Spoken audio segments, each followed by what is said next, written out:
A few days ago, Larian Studios held an AMA portion on Reddit for Baldur's Gate 3. There's still no word of when the early access will be, they just said when it's ready. Get on with it. Yes, get on with it! Get on with it! We're going to break down each section in terms of the characterization, story, and the gameplay. So let's begin.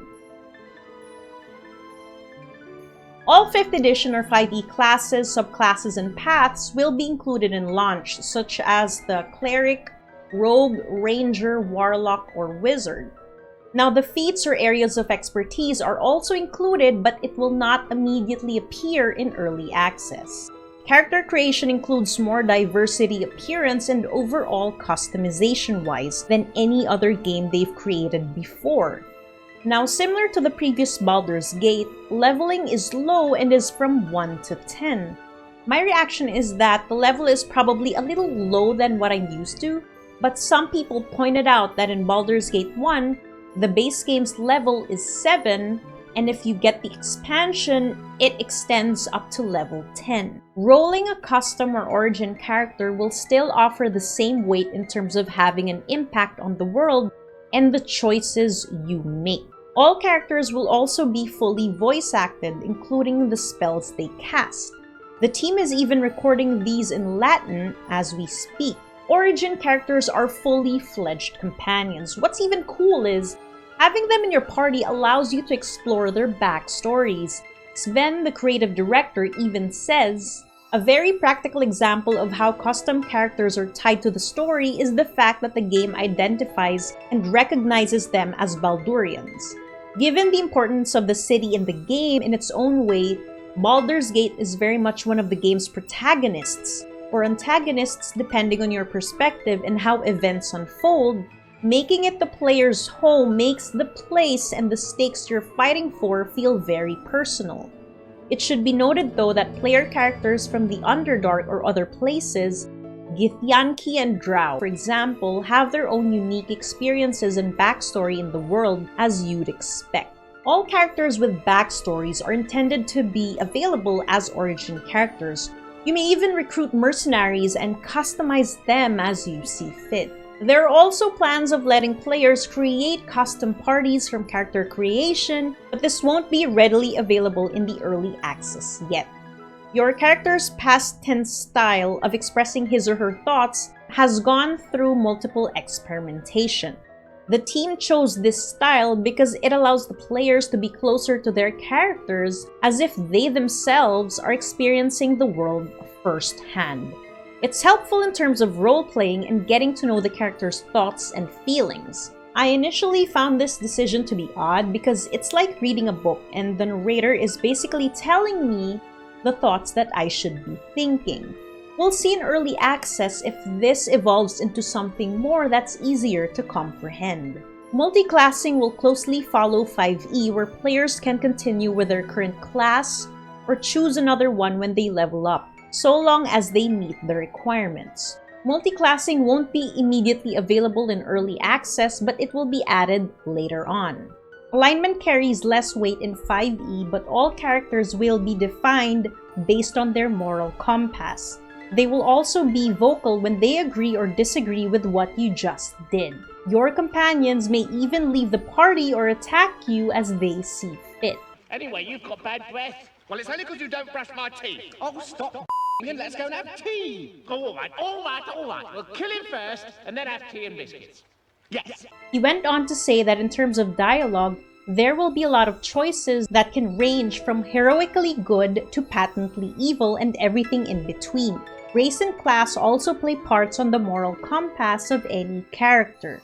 Jan, the writing director, added, "As you would expect, a drow will get different options compared to a paladin of Tyr, for instance. For sure, the world will react to your actions and the choices you make, since these will in some way define you. For example, Astarion is a vampire spawn, and when you play him, you can try and hide this from the party.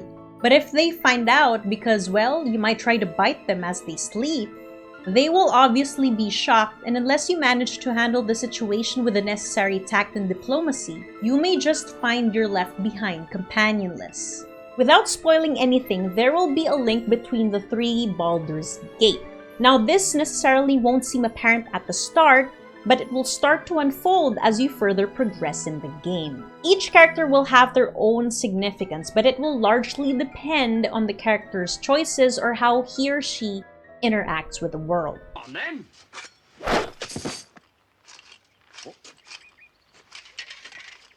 All right, we'll call it a draw. A lot of classes have skills that are reactions such as counterspells and shields. These will be implemented but not immediately in early access. What happens is players get to choose their character's reactions based on the enemy's action. The example provided is a wizard would disable their attack of opportunity but enable their shield spell, which will be cast automatically whenever the wizard is targeted by an attack or magic missile spell. Different from Divinity Original Sin, Baldur's Gate 3 will follow the gameplay of 5e, where a character does one action of attacking or casting a spell against an enemy and subsequently moves to another tile for free. A bonus action can also be done if it's available. Also, some classes can get additional actions. This was evident in the gameplay Larian showed at PAX East. In the gameplay demo, the group who went into battle first has a distinct advantage.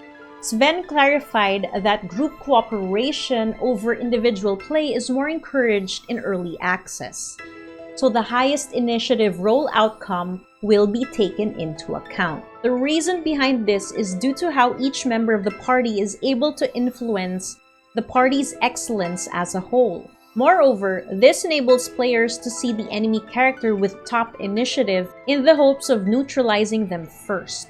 Long rest involves spending the night at camp, which will also give time for you and your party to reflect on recent events. This will restore and reset features similar to how it's done in 5e. Short rest, on the other hand, involves peacetime in between combat. No DM mode is being made, unlike in Divinity Original Sin 2, as they are focusing on finishing the base game first. Same goes with modding, so I expect it to be available months after the game's release. In terms of locations, you're in this huge terrain where one act involves traveling from one huge region onto the next. What was shown at PAX East is a small region several miles east of Baldur's Gate. The first few hours of the game will take players to the wilderness, settlements, and even the banks of River Kionthar.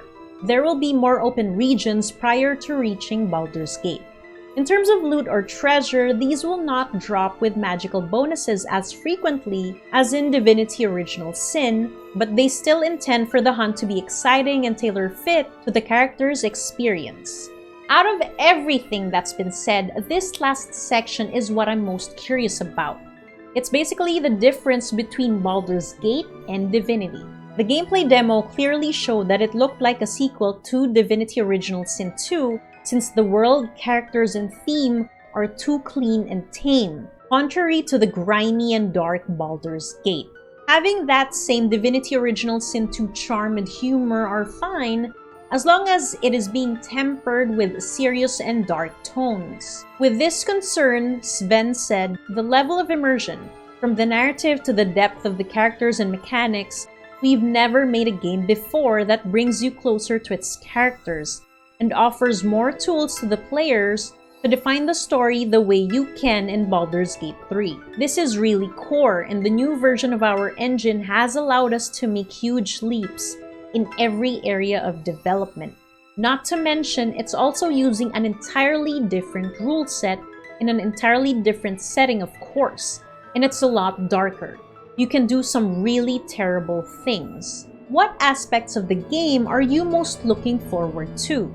What are your predictions of when the early access will be available? So that's it for today, guys. I'm Wisa. Thank you again for tuning in. Please remember to subscribe and hit the notifications bell for updates on the channel. I will see you again next week for more game news. I hope you have a great week ahead.